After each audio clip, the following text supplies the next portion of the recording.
김종환 회장님께서 커뮤니티 케어에 대해서 너무나 잘 요약해서 발표를 해주셨고, 또 손홍철 교수님께서 일본에 있는 요코하마시 약사회나 나가와현 약사회에서 어떻게 하고 있는지, 그 다음에 부천시 약사회장님, 윤선 회장님께서 전반적으로 어떤 문제점들이 있는지, 어떤 역할을 하고 있는지에 대해서 말씀을 해주셨는데요.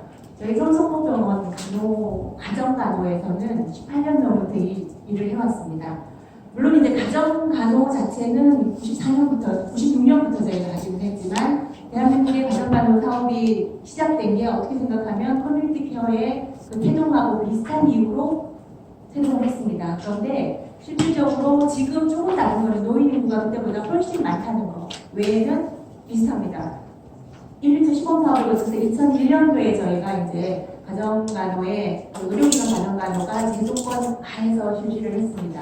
그때 그 시작할 때를 생각해 보면 전 국민 의료보험이 시작되기 때문에 병원에 잘 안 가던 분들이 병원으로 막 몰리기 시작합니다. 종합병원이 막 늘어나게 되고 병상 회전율이 떨어지고 이러다 보니까 가정간호를 해가지고 의료비도 낮추고 가정간호 대상자분들은 굉장히 중적인 그런 의료 행위를 가정에서 편안하게 받을 수 있게 해주자. 그렇게 해가지고 시작을 했습니다. 그런데 그러면서 그분들이 지금까지 시작한 게 20년, 25년이 넘었는데 초창기부터 지금까지 지속적으로 가정간호를 받는 분들이 계십니다. 그렇다면 그때는 50대, 60대, 70대밖에 안 되셨던 분들이 돌아가신 분도 많기는 하지만 연세가 드시면서 점점 아까 우리 윤선희 약사님께서 말씀해 주셨지만 한두 가지 질환이 있는 게 아닙니다. 기본적으로 두세 가지 질환을 가지고 계시기 때문에 약들은 6가지 이상이 되는 거죠. 점점 인지 기능이 떨어지고 그다음에 치매 환자분들 나이가 들수록 늘어나는 건 다 알고 계시는 거죠. 그러다 보니까 약을 제대로 복용하실 수가 없습니다.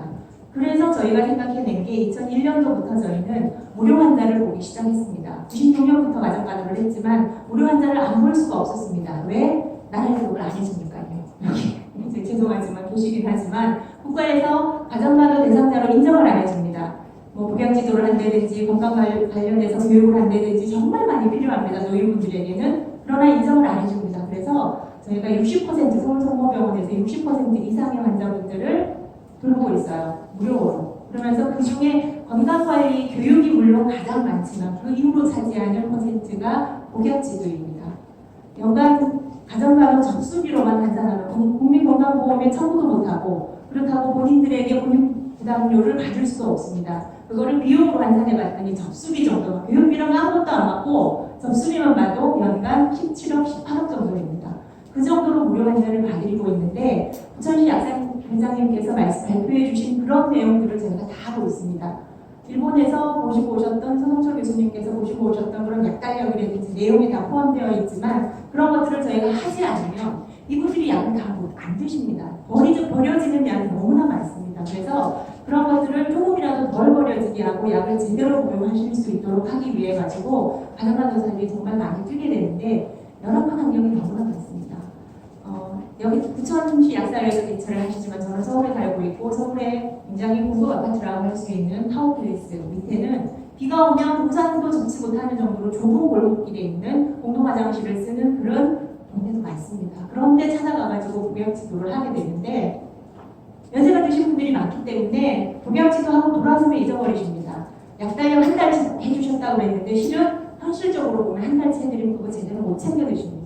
그래서 가서 자주 찾아가서 해드린 약달력대로 잘 복용하는지 체크해 주는 것도 굉장히 필요하다고 생각을 합니다. 그래서 경우에 따라서는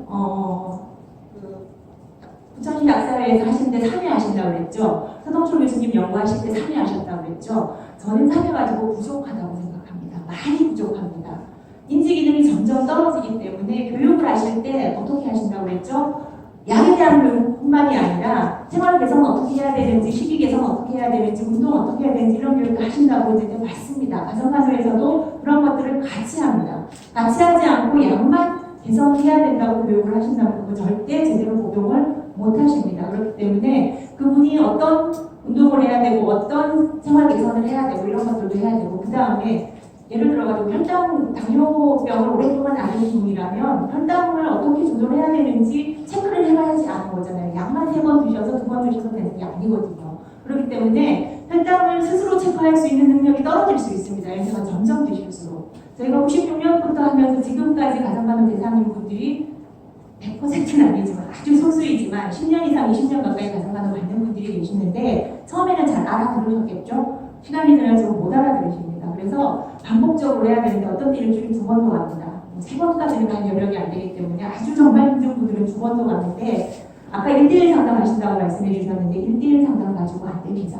주변 분들에게 그 교육을 다 해주셔야 됩니다. 주가도 제공자 교육하셔야 되고요. 혹시 거기에 주가도 제공자가 별로 없다라고 생각하신다면 그분들에게 찾아오는 생활관리사 또는 사회관리자 이런 분들에게도 같이 교육을 할 수 있으면 그분들이 왔을 때 또 재교육을 하는 것은 굉장히 효과를 이렇게 상승시키는 거라고 볼 수 있겠습니다. 그래서 지금까지 가정간호가 이렇게 노력을 했지만 서울성모병원에 국한되는 것은 물론 아닙니다. 서울성모병원에서 더 열심히 한 것뿐이죠. 우리 환자까지 보니까요. 저희는. 그런데 가정간호가 있는 데가 대부분이 70% 이상이 서울경기권에 있습니다. 지방에는 없습니다. 그러면 부천시 환자분들만 이런 경기도 약사회에서만 이런 문제가 있을까요? 연세 드신 분들의 문제가 그렇지 않다라고 봅니다. 전국에 있는 모든 노인분들, 연세 들어가는 모든 노인분들이 있기 때문에 부천시 약사회에서 한 거, 저희 가정간호 사회에서 가정간호 차들이 하는 것, 서울성모병원에서 하는 것 굉장히 미미하다고 생각을 합니다. 그렇기 때문에